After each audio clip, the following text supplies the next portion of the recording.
Goose Island is located about 14 kilometres off the coast of the Yorke Peninsula. It's on the northern tip of Wardang Island. It's one of 14 islands that make up the Goose Island Conservation Park area. On the island itself, there's a hut that was built by students in the early days of the program. There's a toilet block that was put in more recently, and there's also rainwater collecting tanks that provide the only source of fresh water for our programs.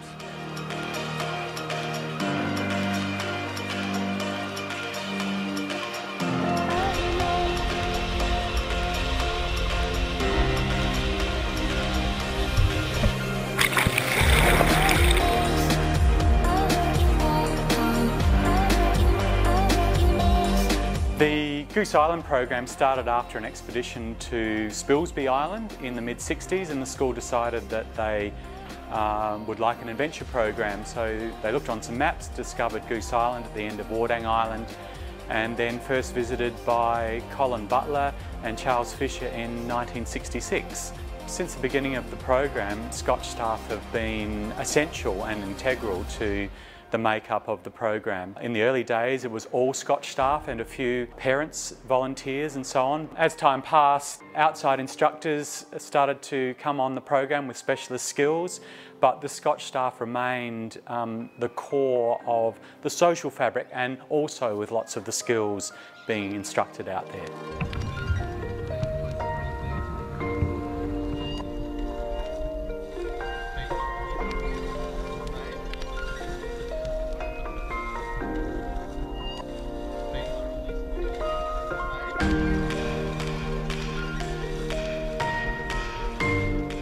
Before journeying to the island, students are asked to consider two things as key outcomes for the program. The first is to try and challenge themselves and really expand their comfort zone and build resilience from that. And the second being to try and do something to help others. Living and interacting with a group of their peers on such an isolated island can be a real challenge, both physically and socially for students. Being disconnected from technology and having to have more face-to-face interactions. Students are also tested physically through the range of activities that they do, and often, even if they're not really familiar with these activities or the isolated environment, aquatic area itself, they rise to the challenge and see a lot of growth because of that.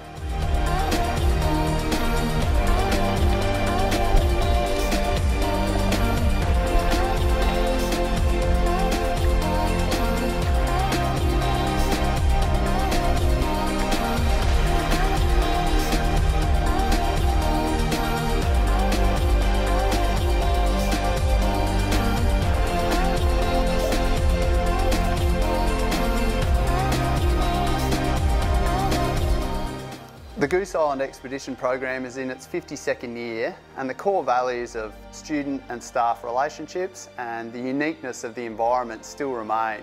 The development of our new processes will hopefully allow the program to continue with those core values into the future and for it to remain as a real highlight for students at Scotch.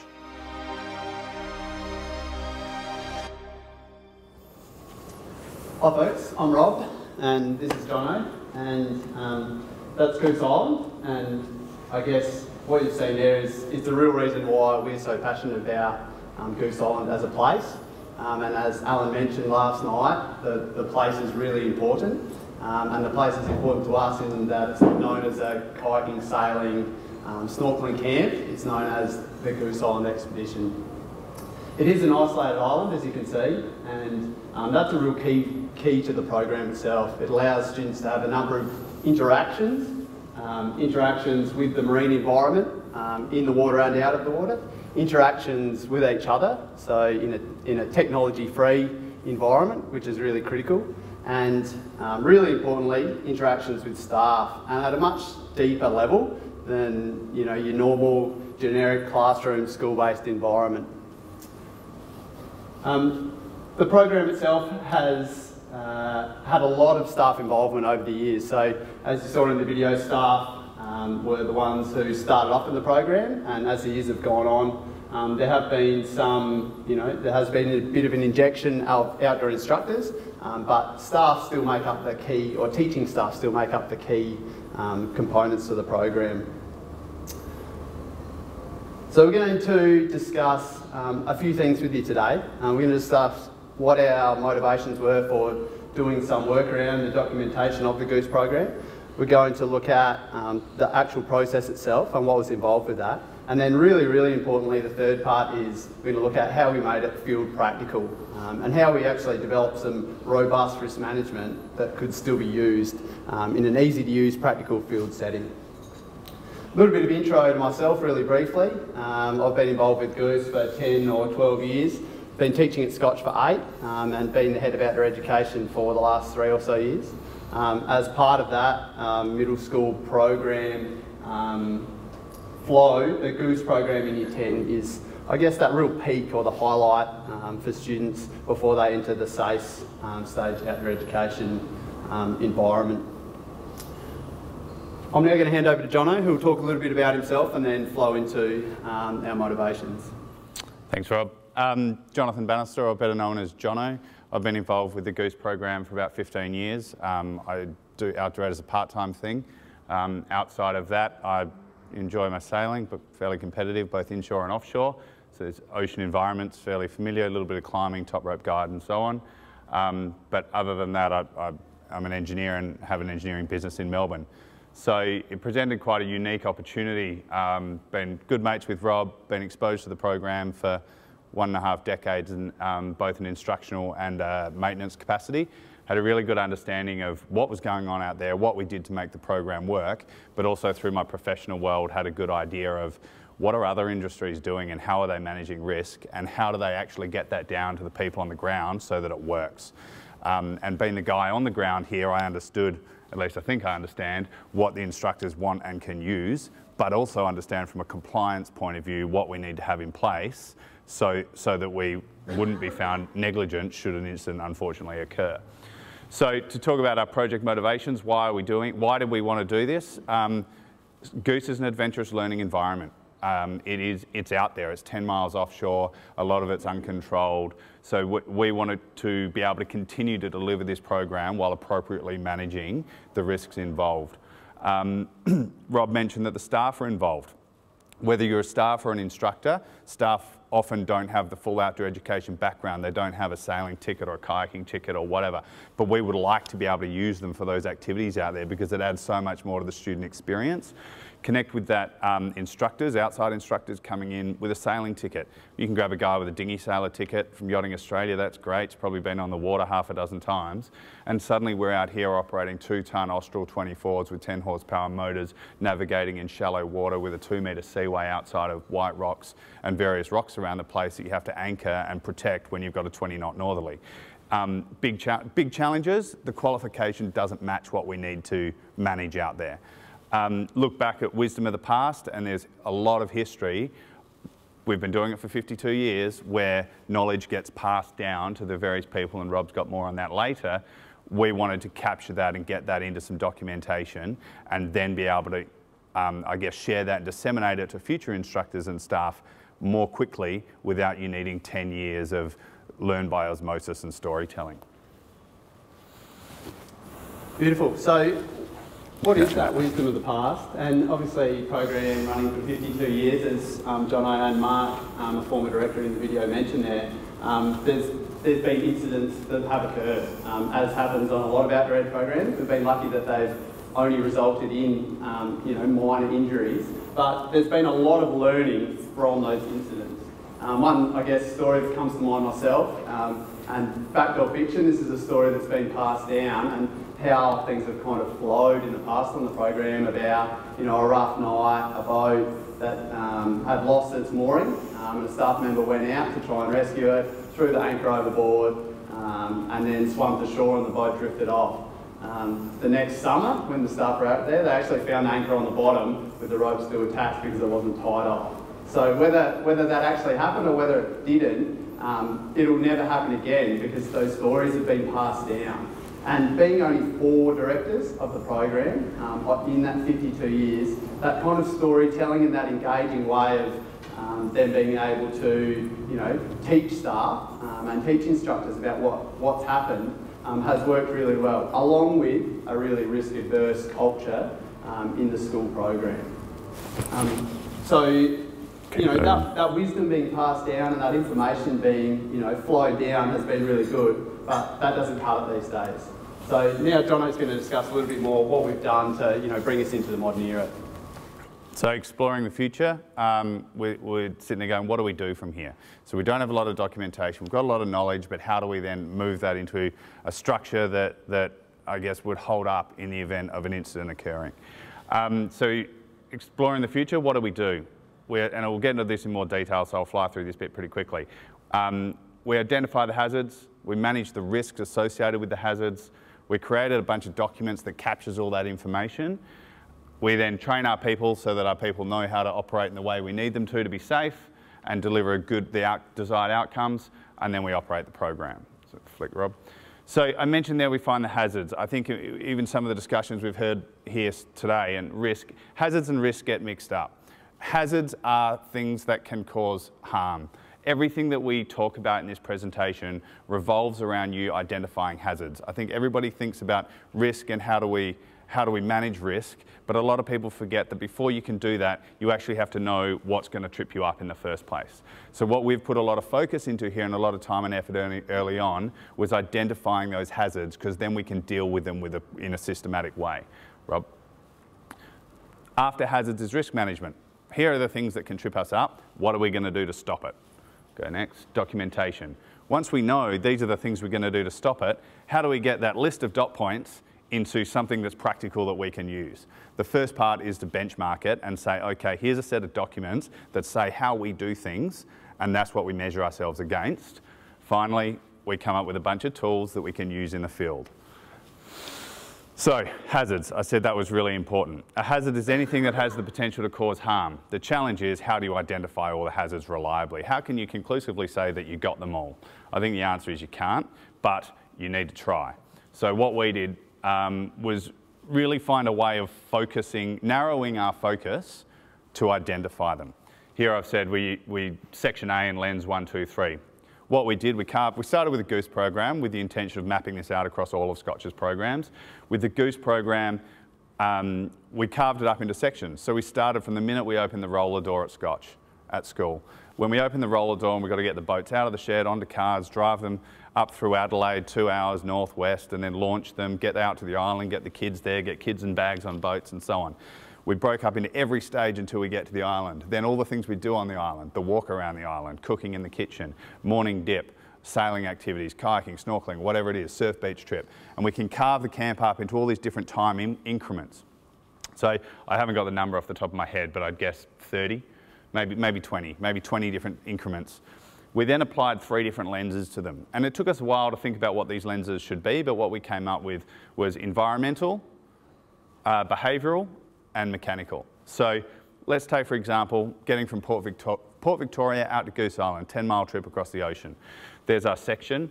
Now let's think environmentally. What can go wrong? You can see I've narrowed my focus. I'm not just blatantly looking at the Goose program and saying, what are the hazards? I'm saying, going from point A to point B, what environmental issues exist? Similarly, we can go and say, behaviourally, what can happen? What can a kid do to you here that's going to trip you up? And finally, mechanically, what's that propeller going to do to you? What if the rig comes down on an offshore? What if we hit the channel marker or hit the bottom? Whatever. That's probably environmental. So you can see this maps out and you end up doing quite a lot of work. But once you narrow your focus, it is much easier to identify hazards.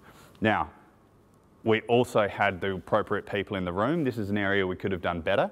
So we did this and we spent a whole day with a bunch of people with a heap of Goose Island experience.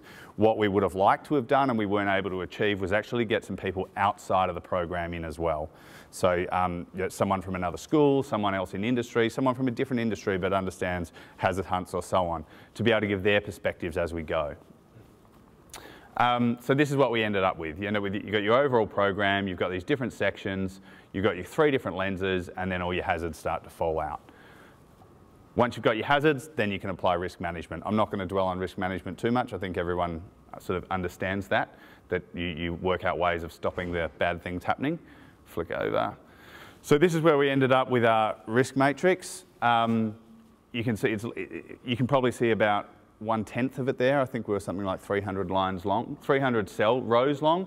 Each row might have had multiple risk mitigators in it. So yeah, let's zoom in on that, Rob. Go again. One more. So we've zoomed in on that top left corner. You can see we've got the section of the camp, we've got the lens, what the hazard and what the potential incident that it could occur because of that hazard. Keep going. So after hazards, you've got that fairly conclusive list. Can always be updated, you can always add more. We move on to risk management.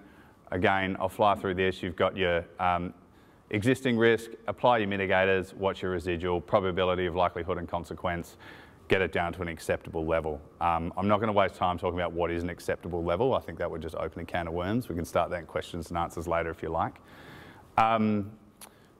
So finally then what we had to do was take all these risk mitigators that we've got, this big list of dot points, and what do we do with them now?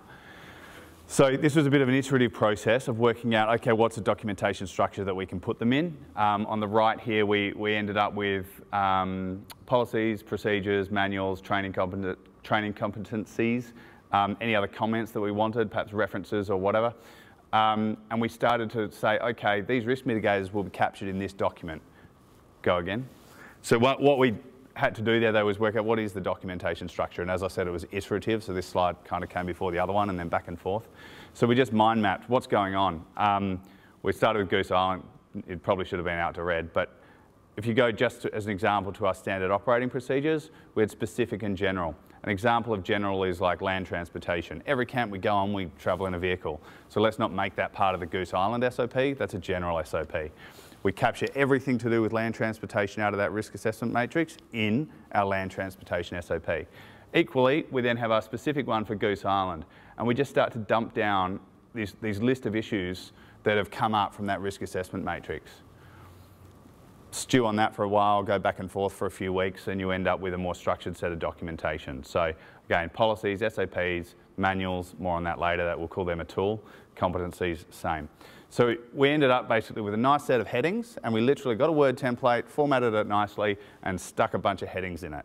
We then went to our risk matrix and got every dot point and made sure it fitted under a heading. If it didn't have anywhere to go, we created somewhere for it. So what we ended up with, policies, SOPs and manuals as our high-level sort of set of documents. Our policies, we don't have a lot of them. They're fairly high level, and just this is the standard we hold ourselves to as an organisation, so a bit visionary.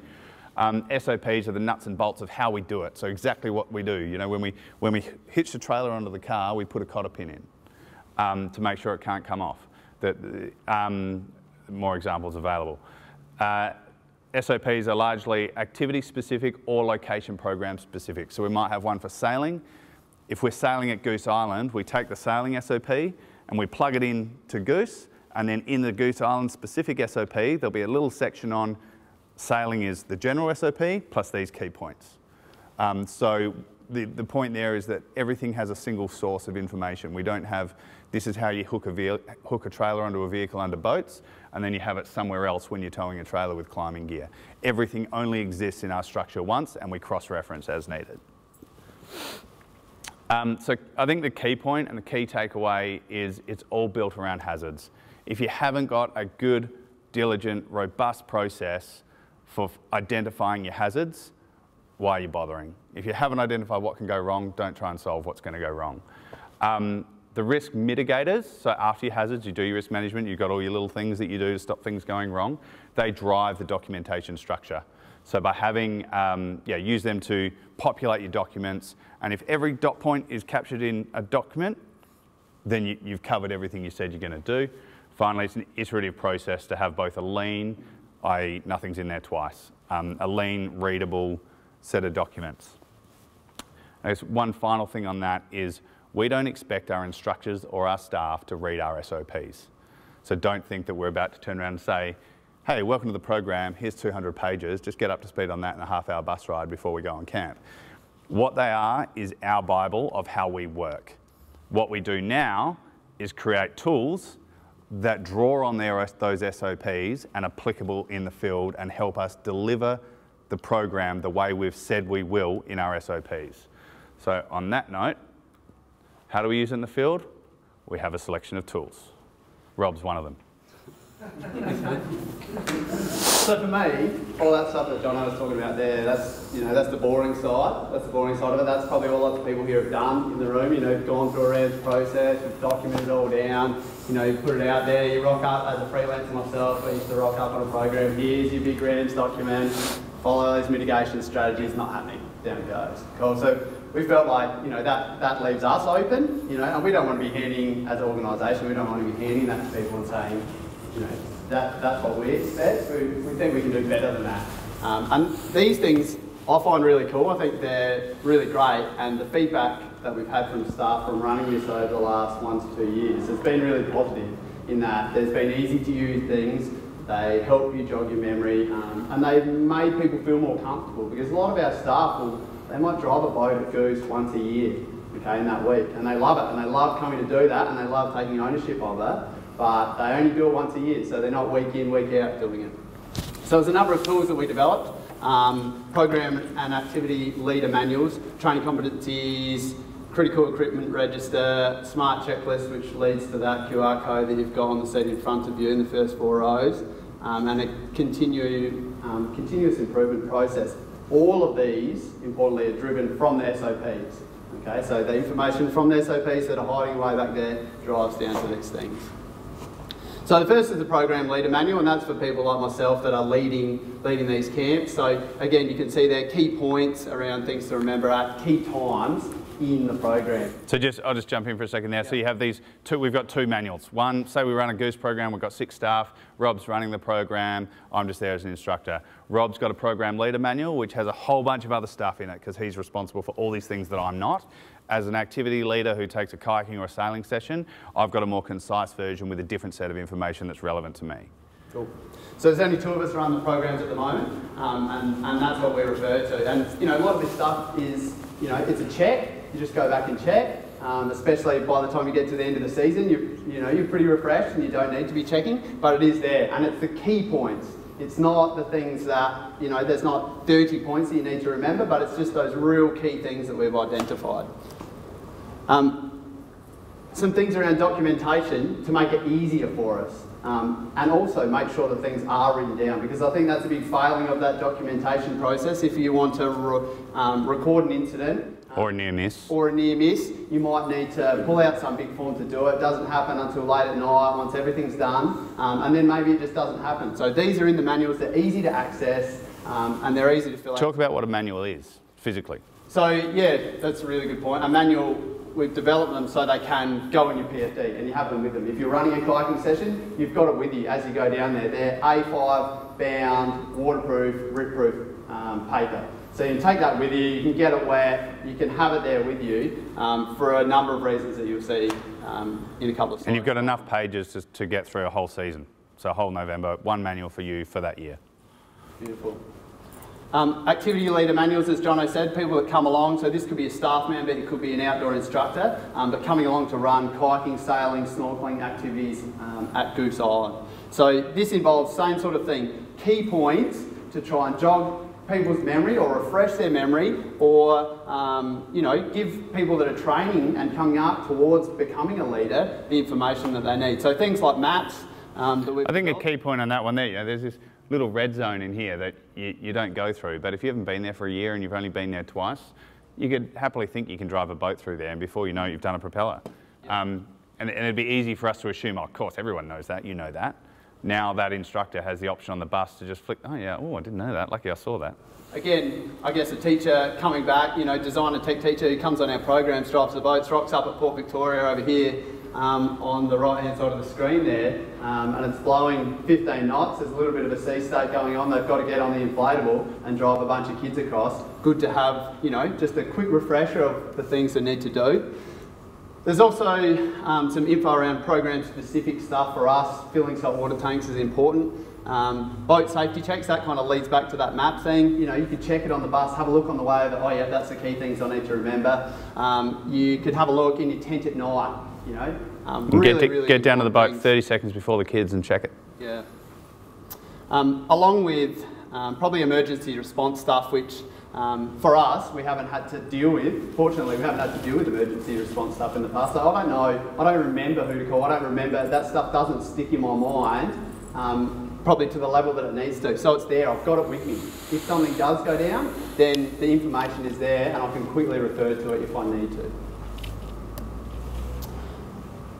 This is a really cool thing to do with, I guess, the culture of the school as well as this process that we've undertaken. But staff have been involved in the past and staff have run activities a lot, which has meant that the relationships that staff have with students when they get back into the maths classroom, back into the science classroom, have really been built in that, in that 5 days that they have out with it. But now, I guess the process previously, I should say, has been that, a staff member will go on some camps, they'll start to, move into an assistant role with experience, and then end up leading activities. But there's been no structure around how that happens and when that happens and when you're okay to become a leader. So from the SOPs, again, we've drawn down and worked out what are the key things that we need people to show or demonstrate. And we literally did that by reading the SOP that we've just written and going, yeah, that bit's pretty important. They have to be able to demonstrate that. Or those 3 things are important. We'll bundle that up under one line in the training competency. Must be able to demonstrate they can put the boat on the trailer. Bang, there it is. You've got to tick that off before you can be internally qualified to operate a powerboat. Another one of these tools that we developed is a critical equipment register, and this has been really useful for me personally, in that super busy doing things, I need to work out what's being serviced where and when, and this drives that. And again, it flows down from the SOP. So if I don't, if I was new or if I've forgotten where something needs to go and what needs to happen to it, it's all there, it's all documented, and it tells me when that needs to occur. So that's been a really good tool. I think a really important thing about that critical equipment register and having that structure in place that we now have is you've got somewhere to put information when something new shows up.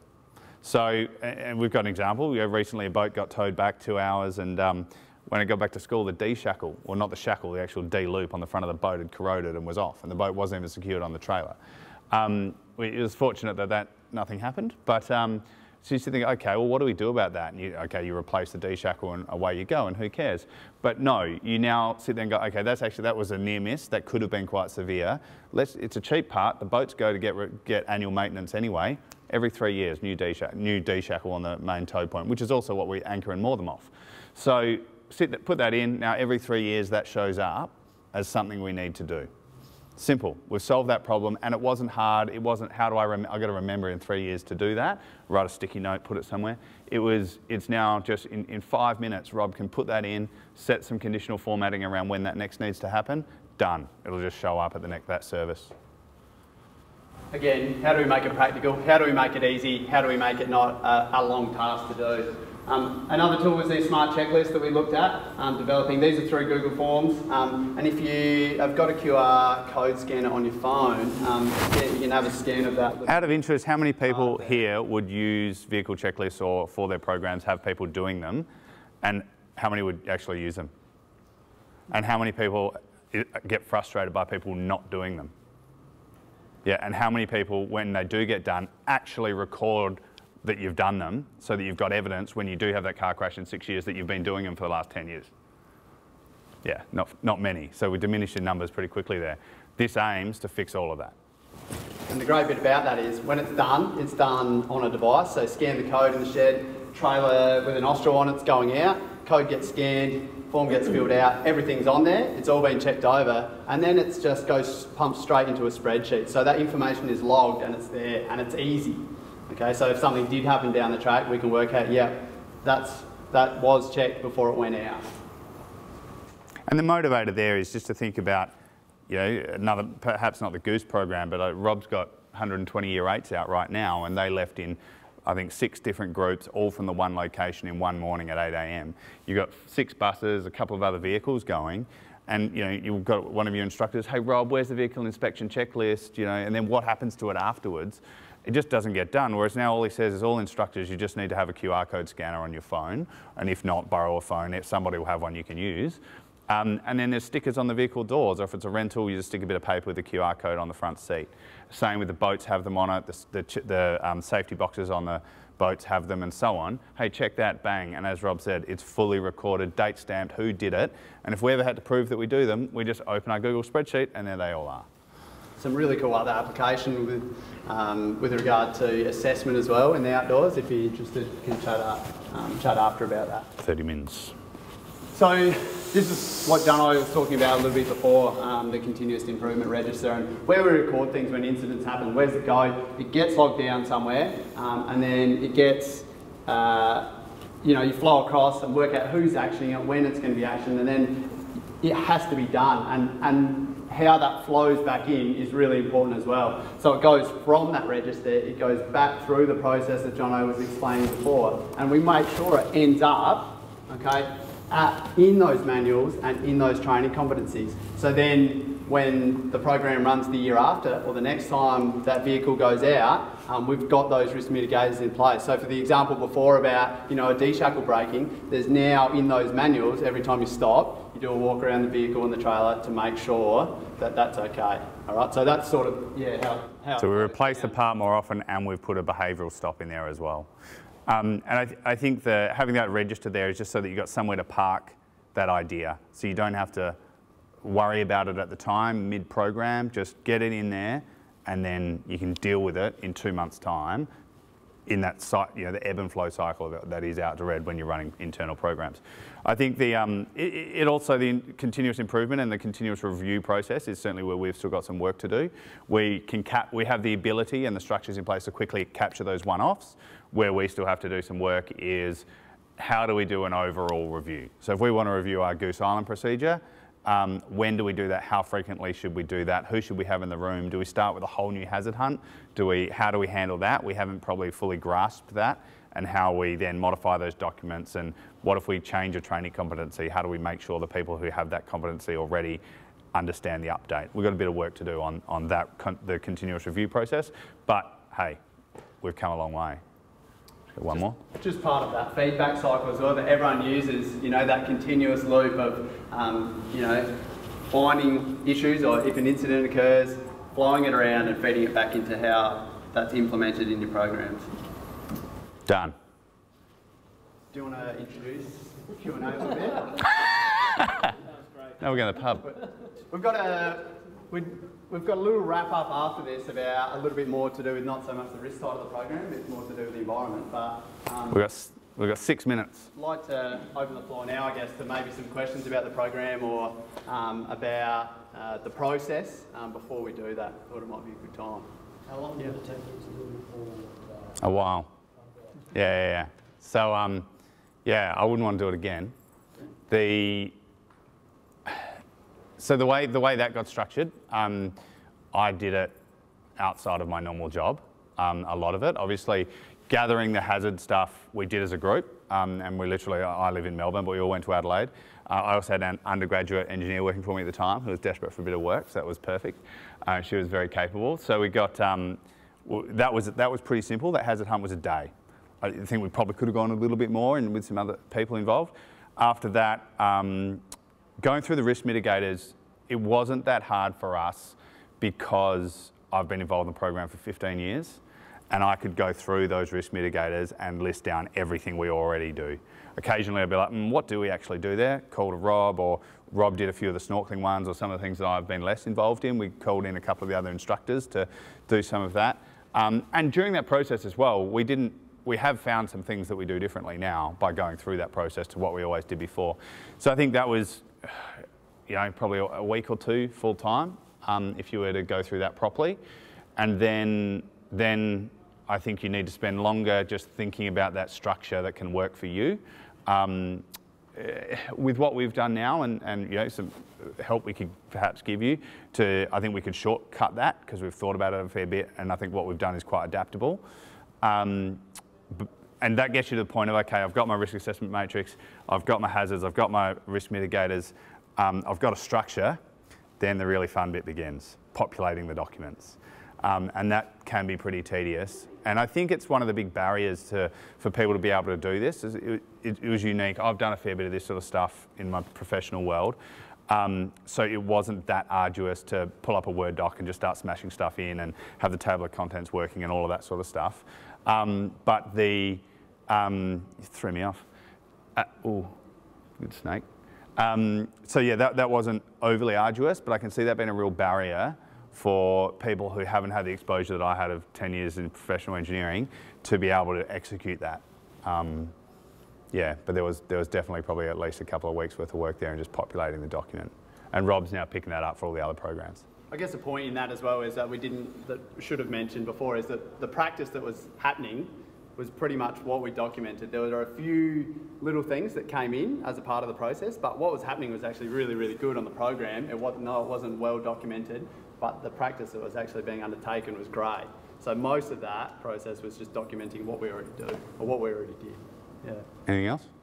Just one question. How hard was it to split between the training manual and the SOPs? Because in most organisations, you go into a job, you get given your standard operating procedure. Yeah. What was the mental shift in terms of separating the two? Yeah, I think so your SOP has to say everything that has to happen. I think because we'll see how this plays out over time, but because we knew our instructors and we knew what their baseline was, we tended to neglect the baseline knowledge from their activity manual, and we really looked at what are the big ticket items here that we need them to be careful of. And I guess, I think we didn't sort of try and write a short version of an SOP. We approached it with, what do I need to know to get this session off? What's really important to me here? And thought of it like that as an instructor in the moment, an appropriately skilled instructor in the moment. If I was good at my job, what would I be considering here? Let's write that down and know that it's backed up by the SOP. I suppose the only other question behind that is, do the instructors get to access the risk management plan, or do they get to see that? What the risk management? Oh, we're happy to share it, but I think it's too intensive.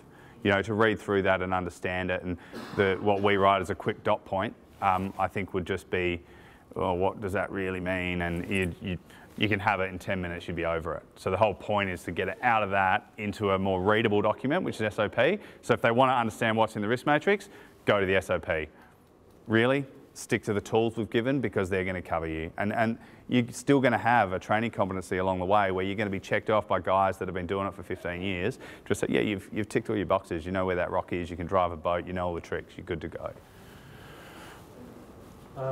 When you're writing SOPs, did you write it broad enough that you could be dealing with more than one style of working in that place or running that activity? You can be aiming for different outcomes. So I found that when I had to write and make sure that I covered all that could take place within it, rather than write it so narrow. That this is the only way to do it, because you shoot yourself in the foot. Yeah, I think that if it's not, you have to ask yourself whether, if I'm specifying that this to happen, does it matter? Does it matter from a risk point of view, or from a danger safety point of view? And if it doesn't matter whether you go left or right, who cares? Don't document it, right? But if it does matter, then you need to document it. So I think it's yeah, if it needs to be narrow to be safe and to get the risk to an acceptable level, then yeah, it needs to be narrow. If the risk is an acceptable level either way, then yeah, leave it open. Does that answer your question? Yeah, no, I wasn't dealing with risk per se. I mean, it's standard operating procedures, so this is the way we're going to behave. Yeah. This is how we're going to run it. But if you run it, some staff run it in this manner, but you can also... No, we leave it up to the staff. What the vibe of the camp is and how the individuals, we leave that up to the individuals. Good. Yeah. Because judgment's key. Yeah, it's all about risk management and keeping it safe. Sneak one more? Yeah, for a sec. I want to ask my question. Yeah, go. Really quickly, the training competencies internally, what does that look like in a nutshell? One pager.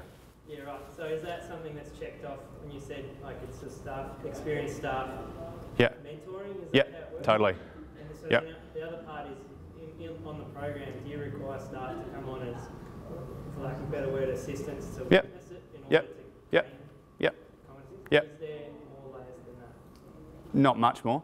We run staff training trips as well, as I like the programs. Yeah, not much other than that one pager, and if they're unsure about where that comes from or how that training competency works, then it's all back in there. You don't have to watch this. You can talk over it. Thanks, Nate. Thanks, Nate. Done. Rob and Jono, thank you very much. And there's obviously a lot of interest in this stuff. Are the folks able to get a copy of the slides or... Catch up with us. If you want copies, catch up with us afterwards. For sure. We can't give them to you now. We'll sort it out. Terrific. All right. Thank you very much, gentlemen. Thank you. just have a couple of minutes of stretching. You can try some mental things to just... You got some more jokes then? Here you go. Can you grab that? Jokes. Grab your lappy. Can I give you that before I drop it? You give me that, and we'll move on. Can I go Yeah. email? Yeah. Yeah, roll.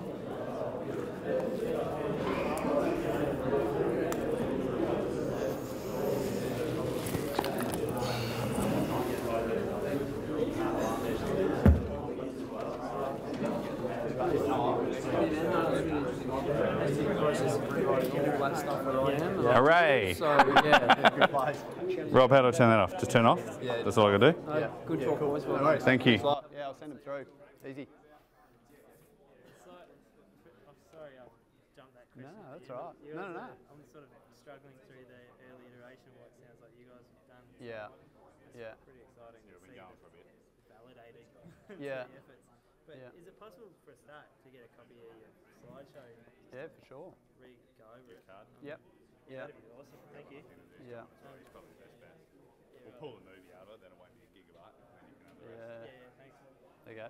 Yeah, cheers. Shoot us contacts. And where are you from? Brighton Grammar. Yeah, Oh, cool. okay. Yeah. No worries. So at the moment we've just got monstrous RAMS forms and it's Yep. it's tedious and we've It's unusable. A5 documents out of start and we just go recycle. Yeah. So it's rubbish. You can't. It's never going to get followed, is it? So, No, not at all. Yeah. Yeah. But it'd be nice if you don't mind, like just to open the dialogue a bit. Sure. I'm in Melbourne, so that'll Yeah. help. But do that and move, shift to, you've got to get that hazard identification process bomber. Yeah, Without for that, sure. you'll have. Yeah. Once you get that done, everything else is just process. Yeah. It flows downhill, process structure, and Yeah. away we go. Well, even things like the QR codes are great. Yeah. No paper, Yeah. no paper, nothing. It doesn't have to do anything on the program. Walk up, Yeah. bang, and it's all done and recorded. So do you Yeah. like just rely on your staff? Not detailed question, but do you rely on your staff to bring their own phones, or do you give them A bit. There's work phone available as well if they need to, do something. But most of them will have a phone. So away they go. Yeah. Awesome. Thanks, good. fellas. All good, man. No worries. Yeah, been in contact. Yeah, cheers. Cheers. Good to meet you. Yeah. Cheers.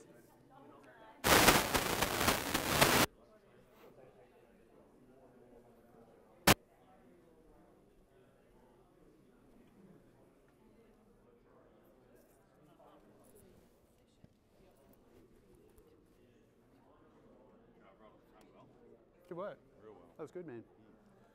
And I think it was good when you started jumping in and then we just sort of flowed off each other a bit more. So it was good. Except you were talking about the continuous improvement register, wasn't you? Talking about that critical. No, what's